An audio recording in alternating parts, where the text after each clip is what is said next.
Sabay-sabay natin alamin ang mga kaganapan na nangyayari sa ating bansa.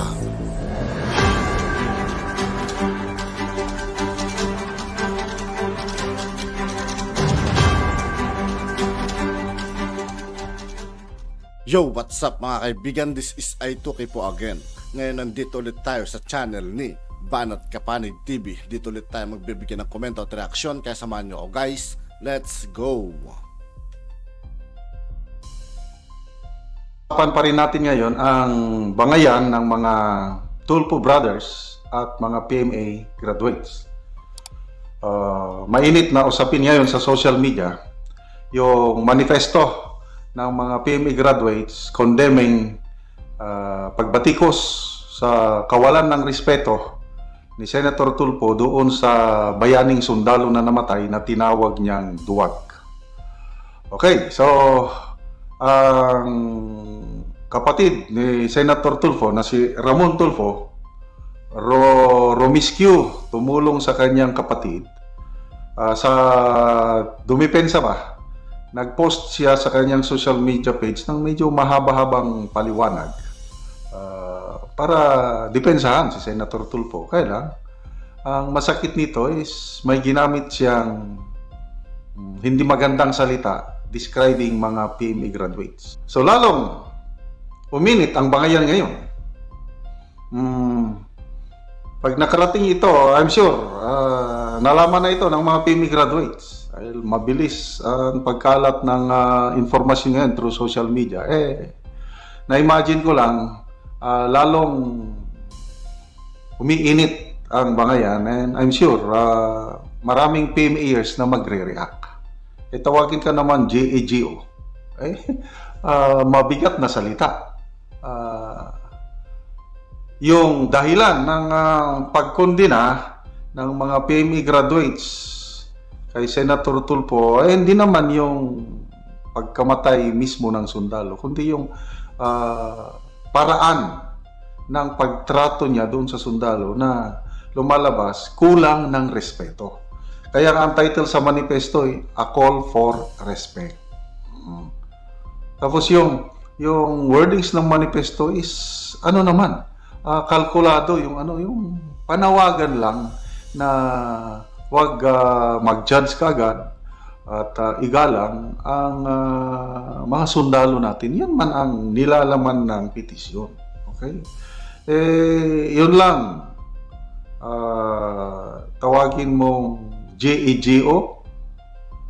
Nako. Hindi ako PMA graduate. Kaya lang, medyo nasaktan din ako kasi marami akong mentors na PMA graduates. Nung bata pa ako sa serbisyo, ang mga naging kasama ko, plus mga commanders ko, mga PMA graduates, malaking influensya sa akin ang aking mga kasamahan at mga commanders na PMA graduates. Yung work attitude ko ngayon, yung aking pananaw sa trabaho, kung ano ako ngayon, utang ko ito sa mga PMA graduates na nakasama ko. Kasi iba kung magtrabaho ang mga PMA graduates. Nandyan kanila talaga, although hindi naman, may mga mangilan-ilan din na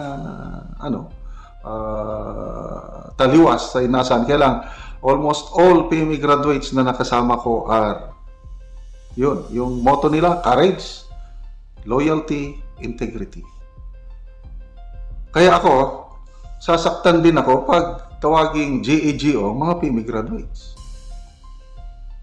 Nasaktan din ako doon, masaktan ako. I don't know kung anong reaksyon ng mga PMAs kung I'm sure madagdagan yung yun.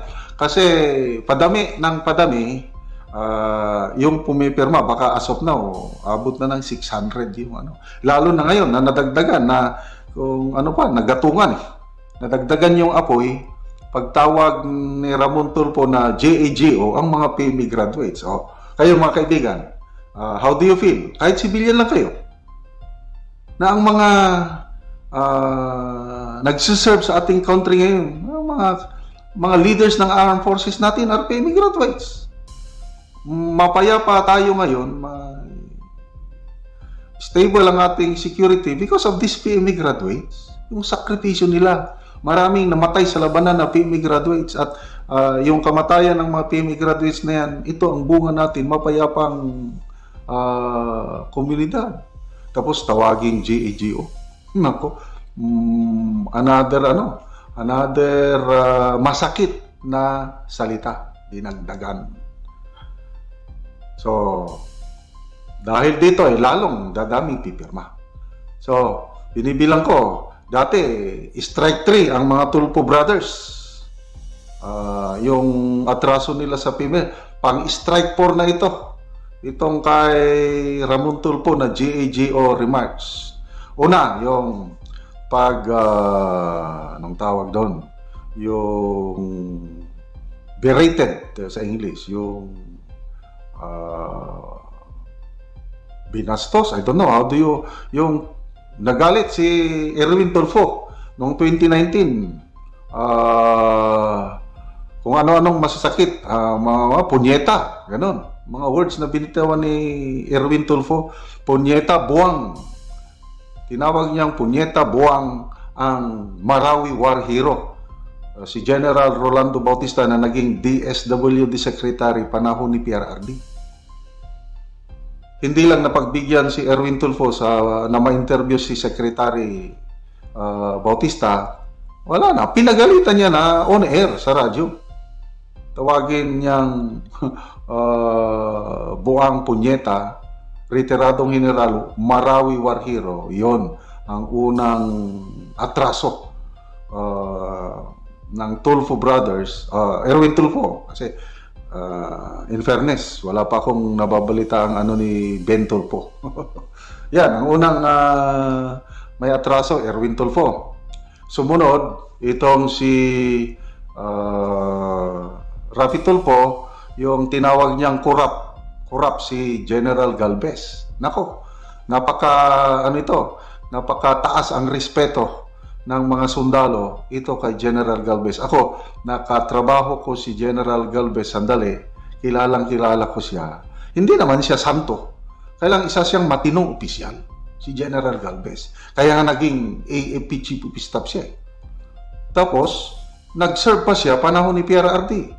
Hanggang ngayon, PBBM, nag-serve pa rin siya. Ibig sabihin, matinong opisyal yan. Tapos sabihin mong corrupt. Mabigat yun.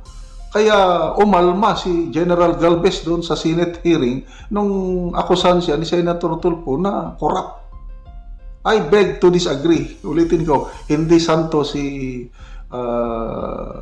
General Galvez, but hindi siya corrupt. Okay? So dalawa na yun.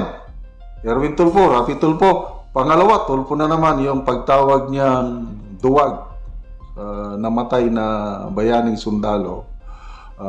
Ito na ngayon ang mainit na issue na sinasabi paninira lang daw, fake. And daming nakarinig sa programa ni Rafi Tulfo in Action, yung July 9, 2020 ba yun? Daming nakarinig. Kaya kahit anong press statement nila, wala. Malayo yung kanilang mga sagot. Kasi klaro na tinawag niyang duwag. Okay? Pang-apat na itong kay Ramon Tulfo, tinawag niyang JAGO ang mga PMEers sa tapos na. At yun nga po mga kaibigan, dito po nagtatapos ang ating reaction video. Muli ako po si I2K ng Sundalo ng Dunggalo. Maraming salamat sa patuloy na pagsuporta. Yeah, peace out.